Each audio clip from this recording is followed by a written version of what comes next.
31, Red Sonja Quitting the Plagues. Yes, this is like a motion comic thing, but I count those too. I really like it because Red Sonja, again, I was one of those obscure characters to me. I started looking into her, and I did watch the movie back in the day, which I just referenced earlier with Arnold Schwarzenegger. But I actually thought it was really cool. I think Red Sonja is a really cool character. I liked the story. I thought the story was actually pretty cool and did a good job of bringing the character out. And I'm like, why in the hell we don't have another Red Sonja movie at this point? But I thought it was really good. I thought it was entertaining, and I did like the motion comic aspect of it. Coming in at 32 is Joker. Didn't think I liked the film. I actually liked the film. It does show Joker in a more of a sympathetic way, whereas in the other incarnation, this Joker is portrayed more as like mental health issues.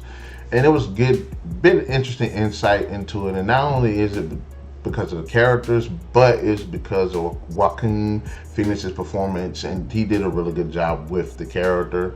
So Joker was actually a pretty cool movie. And plus, I have to say, it was a really powerful soundtrack. The music was really, really, really good.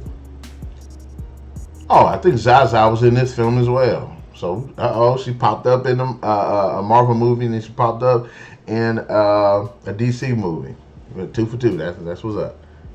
Coming in at 33, Avengers: Age of Ultron. I like the first Avengers, but I like Age of Ultron better. It's more, it gives us more insight into the characters, their relationships, what their relationships have developed since the first film.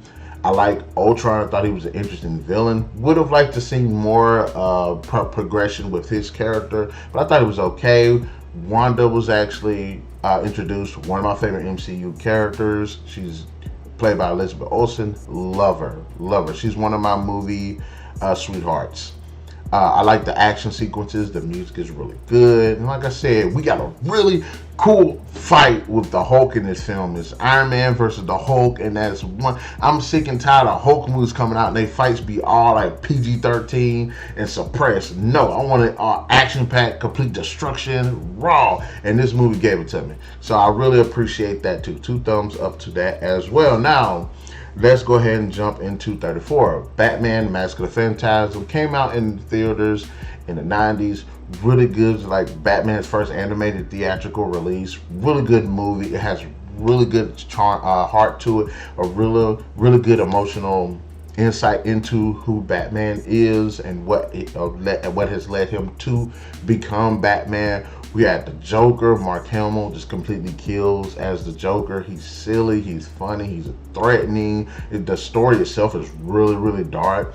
And the Phantasm character is really cool. I really would like to see that character return. But that arc in that movie was really completed, so it wouldn't make no sense for that character to come back. So, Batman: Mask of the Phantasm is a good film. One of the best Batman movies. Coming in at number 35, Kick-Ass. Kick-Ass is one of the funniest comic book movies I've ever seen, because I like the fact that it's so serious, but at the same time it's so silly. It's really cool. It's a really fun film. It's brutal too, and it shows you why a person would not most likely try to be a superhero in real life, because there's a lot of brutality that comes with it, particularly to the superhero. But honestly, one of the best performances by Nicolas Cage. I don't really like Nicolas Cage, but I think he did a really good job in this film. Chloe Grace Moretz, this movie, she got put on my radar. Really enjoyed her as Hit Girl. She literally takes every scene. It shouldn't even really be called Kick-Ass because of her. It should be called Hit Girl, because she just steals all the damn scenes. It's just a good movie all around. Coming in at number 36 is Iron Man. Now me, I kind of prefer, I really do like Iron Man 3. And I like Iron Man 3 for a lot of reasons. I don't like Iron Man 2, although the courtroom scene was my favorite scene in that film. Next to that big shootout at the end of the movie. But Iron Man is just a good origin story for Tony Stark. Tony Stark is one of the characters I don't care about, but this movie humanizes him. It makes him an interesting character. I like the progression. I love superheroes when they're doing their thing and they're showing the progression of him becoming the superhero. And I think this film does a really good job of that. Good job of diving into who he is, what led him to where he's at now, and just the action I thought was actually pretty good.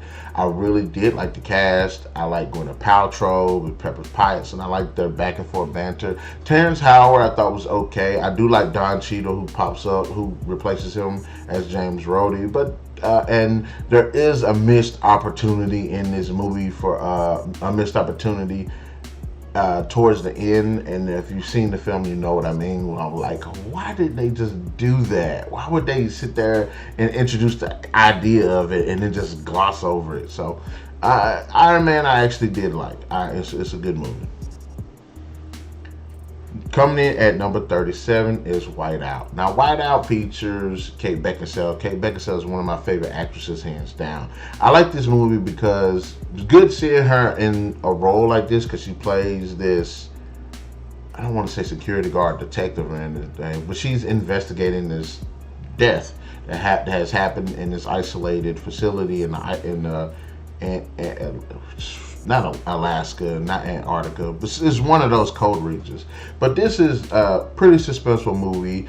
It's got a really good suspenseful atmosphere, and the setting is really cool. I like the fact that you don't know who the bad guy is with the human characters, why they have to deal with the growing threat of the environment. It's really cold, it's really desolate, it's isolated. There's some really interesting and cool shots in this film. There are a lot of really cool suspenseful moments in this film. A lot of them had to do with the setting, so I really did enjoy this movie. It was a good movie.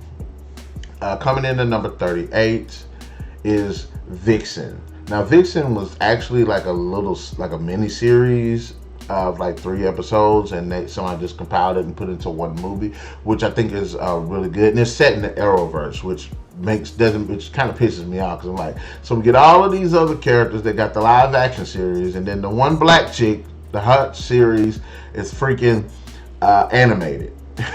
But I can't say that because they have Black Lightning. But anyways, I'm just being stupid. But Vixen is actually one of my favorite characters as well, and I actually like this film. It's a good origin story for the character. She's really interesting. I like that she gets to interact with other Arrowverse characters. I think the story is really interesting as well. I think it is a bit of a missed opportunity, because I think it would have worked better as a live action film.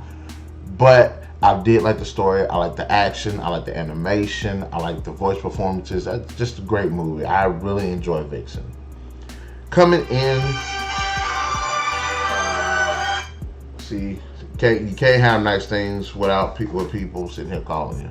Anyways, coming in at number 39 is Batman v Superman: Dawn of Justice. I know I'm like one of like 3 people that actually like Batman v Superman, but I actually like the film.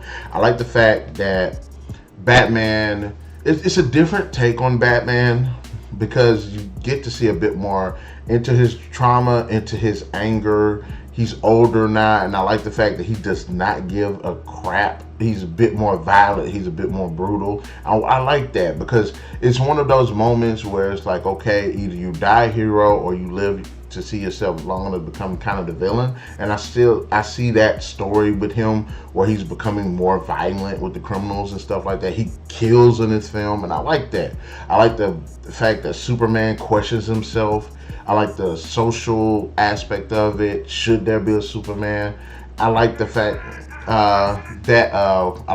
that we have Wonder Woman show up in this film, and I like that she's kind of in the background and everything, and then she ultimately shows up as a Wonder Woman. Now, I understand a lot of people don't like the Lex Luthor played by Jesse Eisenberg, but I don't mind it, because I felt like that was a good opportunity for that character to develop to the Lex Luthor that we all know and love. But I don't think we're going to get that chance now. But still, it had a good, the fights were actually really good. I thought the music was actually pretty powerful, and I actually liked the story and the social commentary that comes with it. Coming in at number 40, another one of those gems, Barbed Wire. Now, I heard that this movie was just absolutely terrible, but when I actually went back and watched it, because I read a couple of the comics too, and I was like, okay, it's not bad. It's uneventful. Not a lot really happens in the film, but I actually liked it. I thought Pamela Anderson did a decent job as the character. I would have liked to have seen more, a bit more action, a bit more, of the other characters that make cameos and stuff in the comics. But it was decent. It was actually a decent film. And yes, Pamela Anderson was completely hot.